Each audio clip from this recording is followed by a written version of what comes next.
ఇప్పుడు అమెండ్మెంట్ గురించి చూద్దాం. అమెండ్మెంట్ గురించి చూస్తే మనం చూసినాం article 368 under part XX20.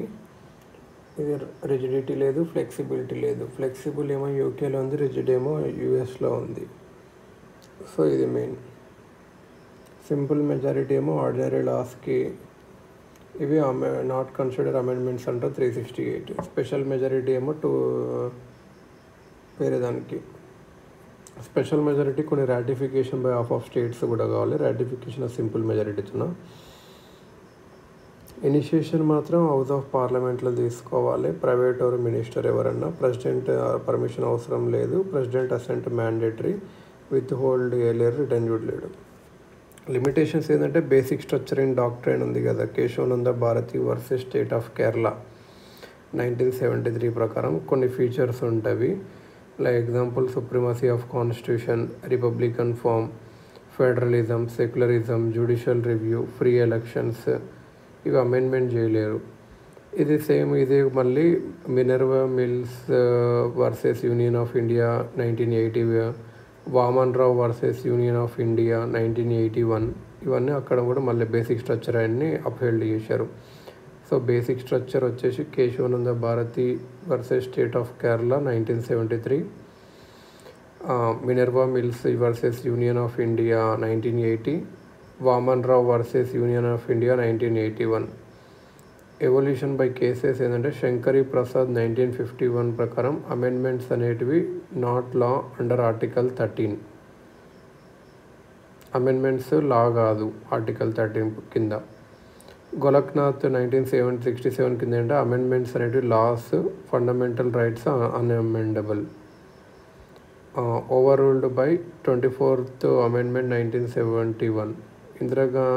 Indira Nehru Gandhi versus Raju Narayan ప్రకారం basic structure to election laws add చేశారు. సో ఇది అన్నట్టు. టోటల్ అమెండ్మెంట్స్ వచ్చేసి 106 అమెండ్మెంట్స్ చేశారు ఇంతవరకు. సిగ్నిఫికెంట్ అమెండ్మెంట్స్ చూసుకుంటే first 1951 restricted freedom of speech added 9th schedule. 7th 1956 ప్రకారం లింగ్విస్టిక్ బేసిస్ మీద స్టేట్స్ ఆర్గనైజ్ చేశారు. 24th ప్రెసిడెంట్ అసెంట్ మ్యాండేటరీగా పెట్టారు. Restored parliament's power. 42nd amendment mini constitution అని చెప్పవచ్చు. సోషలిస్ట్ సెక్యులర్ని ప్రియంబుల్కి యాడ్ చేశారు. ఫండమెంటల్ డ్యూటీస్ కూడా యాడ్ చేశారు. ప్రెసిడెంట్ రూల్ని పెంచారు. 44th amendment judicial revenue restore చేసింది. రైట్ టు ప్రాపర్టీ ఫండమెంటల్ రైట్గా రిమూవ్ చేసింది. యాంటీ డిఫెక్షన్ లా వచ్చేసి 52nd amendment 10th schedule.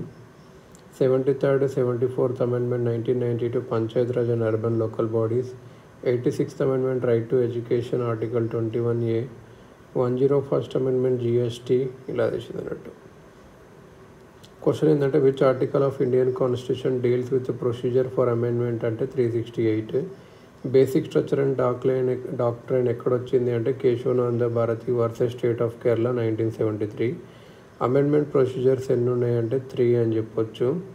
Socialist secular add చేసింది 42nd అమెండ్మెంట్ 1976లో. 24th amendment 1971 was enacted to overrule which case, Golaknath case. Amendments requiring ratification changes ఏంటివంటే 7th schedule. ఎందుకంటే అది union state power distribution effect చేస్తుంది 7th schedule. Amendment remove right to property ఏది అంటే 44th amendment. అది legal right పెట్టింది. Legal రైట్లో 300Aలో పెట్టింది. ఇంతవరకు 106th అమెండ్మెంట్ ఇచ్చారు. లేటెస్ట్ వచ్చింది women reservation. Preamble held to in which case was the preamble held to be amendable. Kesavananda Bharati. Preamble is part of constitution but basic features unamendable. Kesavananda Bharati కేసులని. Preamble is part of constitution. Preamble to be which case for the preamble held to be amendable. 52nd amendment వచ్చేసి 10th schedule add చేసింది 1985. Anti defection. President assent to constitute assembly mandatory.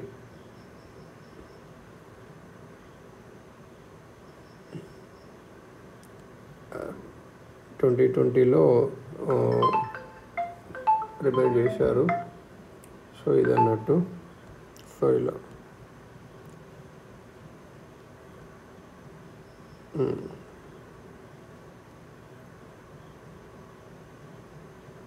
Amendment వచ్చేసి either హౌస్లో చేయొచ్చు.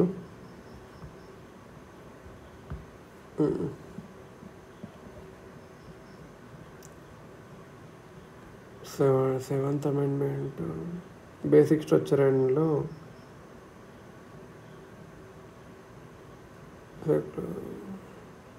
Secularism ఉంటుంది.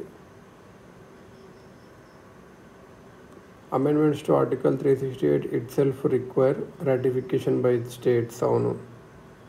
Indira Gandhi versus Raj Narain basic structure was applied to election laws. Constitution can be amended by bill passed as per article 368.